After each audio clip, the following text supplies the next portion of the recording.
Sabe, geralmente quando a gente pensa na ideia de fugir de casa, a imagem que vem na cabeça é algo bem caótico, né? Ah, com certeza. Aquela coisa de porta batendo, gritaria no meio da noite. Exato.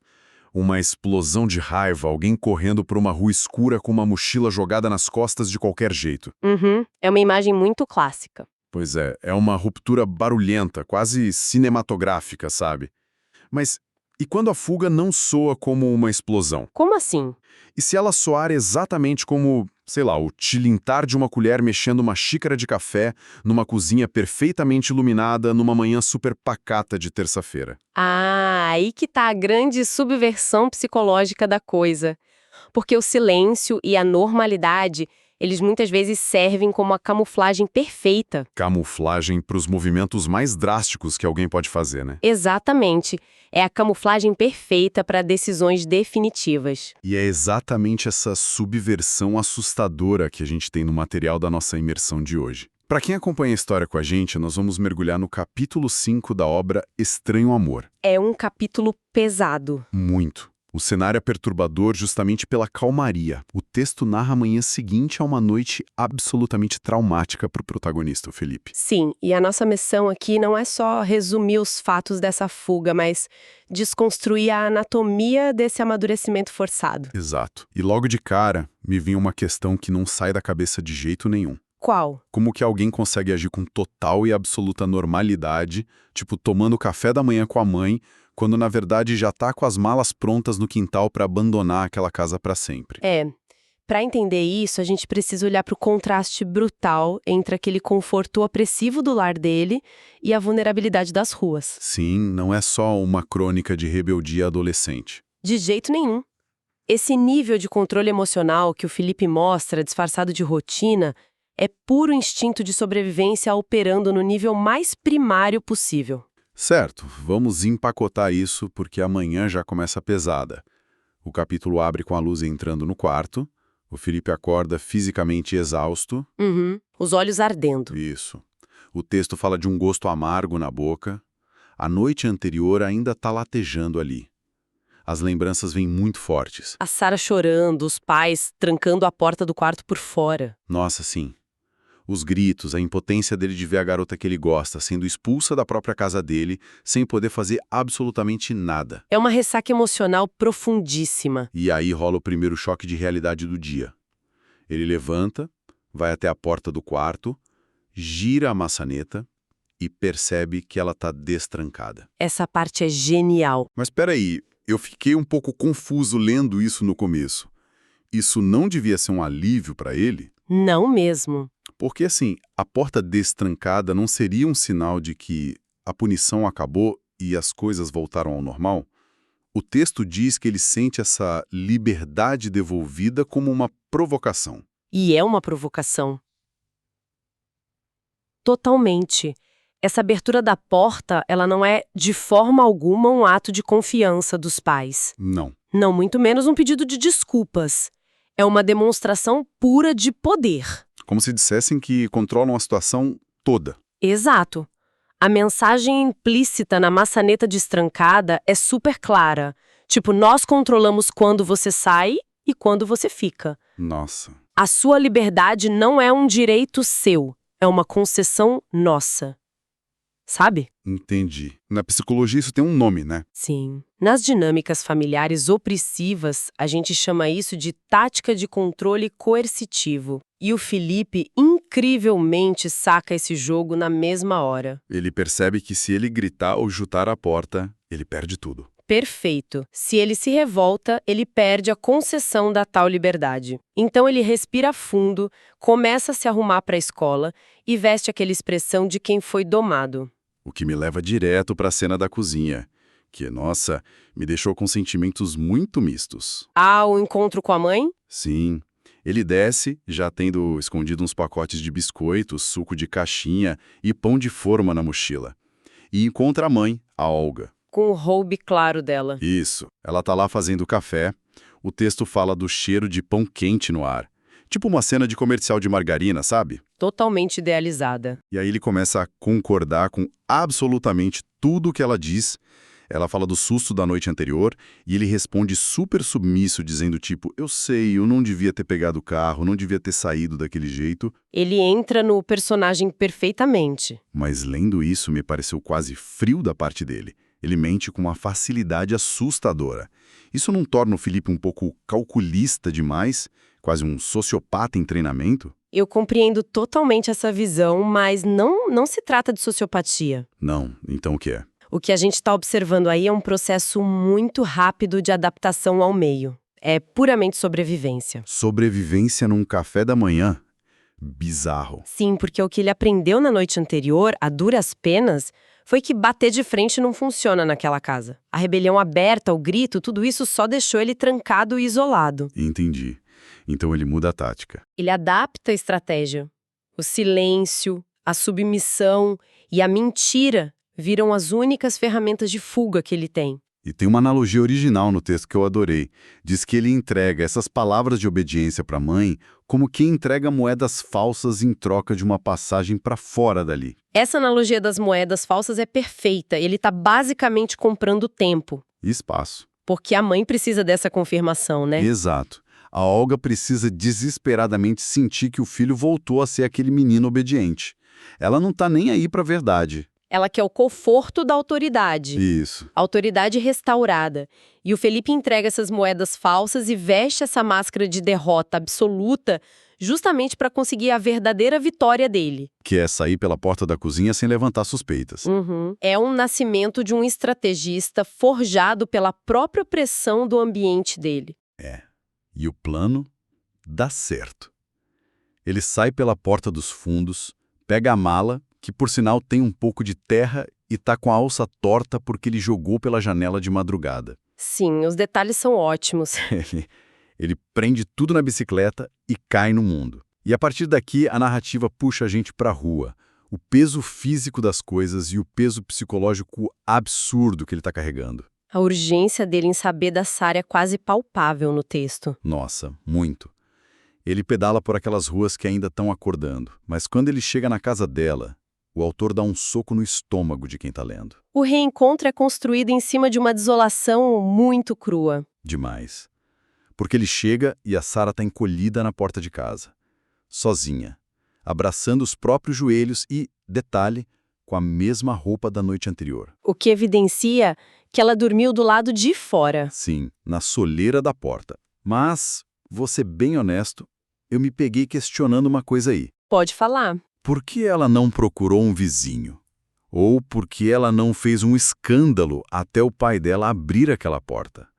Ficar ali fora no frio me pareceu passivo demais para uma personagem que vinha sendo tão rebelde até agora. É uma ótima observação. Mas, veja bem, o que é fascinante aqui é que essa passividade aparente é um sintoma super clássico de um conceito da psicologia. Que conceito? O desamparo aprendido. Desamparo aprendido. Isso. Quando uma pessoa, principalmente na juventude, sofre negligência ou rejeição contínua de quem deveria cuidar dela, chega um ponto em que ela simplesmente para de lutar. Nossa. Ela para de tentar mudar a situação. Exato.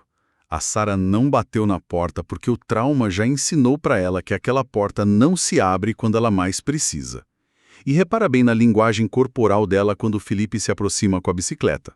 O texto diz que o barulho do freio faz ela levantar a cabeça num salto. Diz que ela desperta de um medo antigo. Isso é hipervigilância pura. Como assim? É o estado de alerta constante de um sistema nervoso que simplesmente não sabe o que é se sentir seguro. O primeiro instinto dela ao ouvir o freio não é achar que é ajuda, é procurar uma ameaça. Caramba! A negligência é tão profunda que o simples fato dela não ter conseguido entrar na própria casa é o retrato definitivo do abandono. E quando a gente olha para o Felipe e para a Sarah lado a lado, a ironia brutal da cena fica muito clara. Sim, os paralelos são fortíssimos. Porque, pensa bem, o Felipe tá fugindo de uma casa super protetora, tipo uma prisão dourada que sufoca ele. Enquanto a Sarah foi trancada para fora do único lugar que deveria acolher ela. É o excesso de um lado e o vácuo absoluto do outro. Perfeito. E o momento do reencontro físico meio que sela essa dinâmica nova entre os dois. Verdade. Quando ela vê que é ele, O alívio é tão grande que parece quebrar ela por dentro.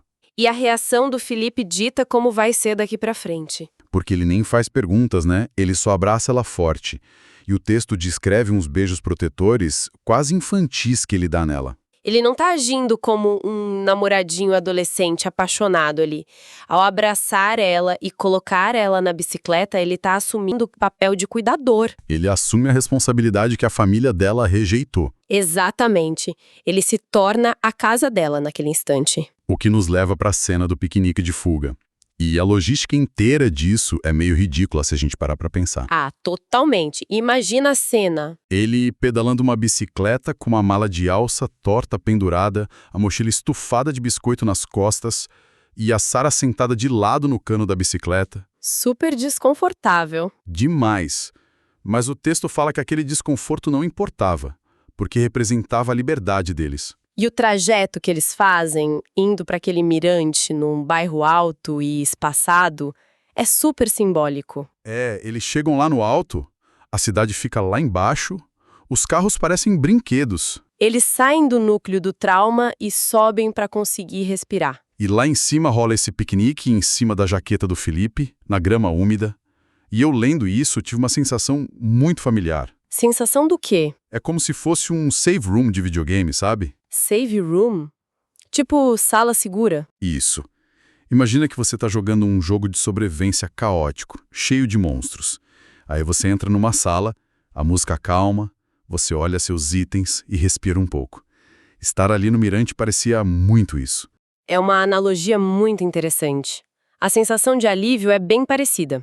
Só que no jogo você sabe que está seguro ali dentro, né? Aí que tá a diferença crucial. No videogame, o código do jogo garante que nenhum monstro vai entrar na sala. Mas pro Felipe e pra Sarah, será que essa pausa é uma solução real? Pois é. Eu fiquei pensando se não era só o olho do furacão. E é exatamente isso. Eles estão no olho do furacão. O centro é calmo, não tem vento, parece pacífico em cima daquela jaqueta, mas a tempestade da vida real continua girando com força total lá fora. A realidade só está esperando eles descerem do mirante. Exato. E a fragilidade dessa paz fica muito óbvia no diálogo deles ali mesmo. Assim, quando a Sarah olha para os pacotes de pão e biscoito e pergunta se ele roubou a despensa. Com aquele sarcasmo de sempre para se defender. Sim. E ele responde todo sério que pegou para uma emergência. Aí ela pergunta que emergência seria essa. E a resposta dele é de quebrar o coração. Ele só diz, você. Você é a emergência. E olha como ela reage a isso. Isso aprofunda muito a questão da vulnerabilidade dela. Ela não sabe lidar com afeto gratuito. Ela chama ele de mandão primeiro. É uma defesa. Ela tenta transformar o cuidado dele numa imposição. Porque contra imposições ela sabe brigar. Faz sentido. Mas aí ela baixa a guarda. O texto diz que ela corrige bem baixinho, chamando ele de preocupado. E ela parece se arrepender da intimidade que essa palavra revela. Para ela, receber carinho é algo que dá medo, porque a confiança precisa ser economizada. Perfeitamente colocado. E o sono dela entra exatamente nisso. O texto detalha muito como ela luta para não dormir. Mesmo estando exausta depois de dormir na rua. Sim, porque dormir é o ápice da vulnerabilidade. Você desliga completamente os seus radares de vigilância. Então, o simples ato dela ceder ao sono, deitando a cabeça nas pernas do Felipe... É muito mais que cansaço. Psicologicamente falando, é o maior ato de entrega emocional que ela poderia fazer em toda a história. E aqui é que a coisa fica realmente interessante. Porque enquanto ela dorme no colo dele, o Felipe tem meio que uma epifania silenciosa. É o momento mais forte do capítulo. Total.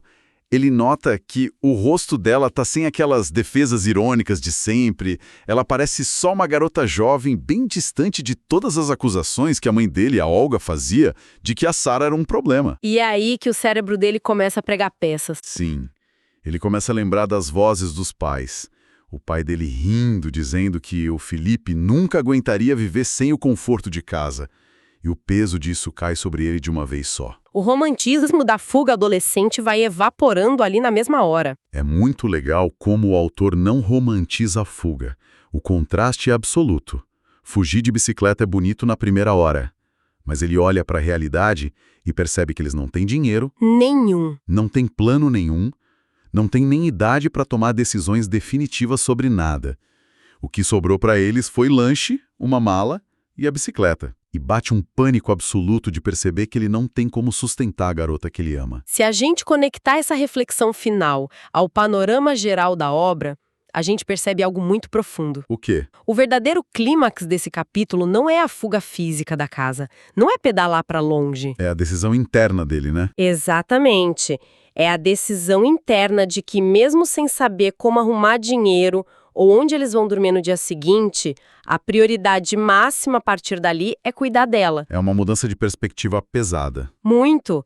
A maturidade chega nesse momento. Antes de pensar em grandes promessas ou na guerra com os pais, ele assume que é o único porto seguro da Sarah agora. É a passagem definitiva da adolescência rebelde para a responsabilidade adulta. Para quem escuta a gente, é bom fazer uma síntese dessa jornada. A gente começou esse mergulho num quarto destrancado, com um adolescente negociando com moedas falsas no café da manhã. Passamos pelo resgate dramático naquela porta fechada. Sim. E terminamos num mirante alto, com o jovem sentindo o peso inteiro do mundo nas costas, enquanto a garota que ele ama confia a própria vida no colo dele. Essa história ressoa tanto com a gente, porque todo mundo, em algum grau, passa por esse exato milissegundo de transição. O momento que a rede de segurança some. Exato. Aquele instante que a gente percebe que a rede dos pais desapareceu para sempre. E que as nossas ações agora têm consequências reais, que afetam a vida de outra pessoa de forma irreversível. Bem forte isso. E é com essa carga emocional que a gente fecha a análise desse material. Mas eu não quero ir embora sem deixar uma pulga atrás da orelha para nossa audiência. Opa! Adoro as provocações finais, manda! Nós acompanhamos o Felipe fugindo com sucesso. Ele fechou a porta e partiu. Mas quando a gente decide fugir de algo que nos oprime, será que a gente está realmente preparado para o lugar aonde estamos indo? Excelente pergunta. Ou será que o próprio ato de fechar a porta e partir é o único plano que a gente realmente tem na vida? Fica aí o questionamento. Fica a reflexão para quem está acompanhando o programa. Pensem sobre as portas que vocês fecham e abrem. Muito obrigado pela companhia hoje e até o nosso próximo mergulho profundo.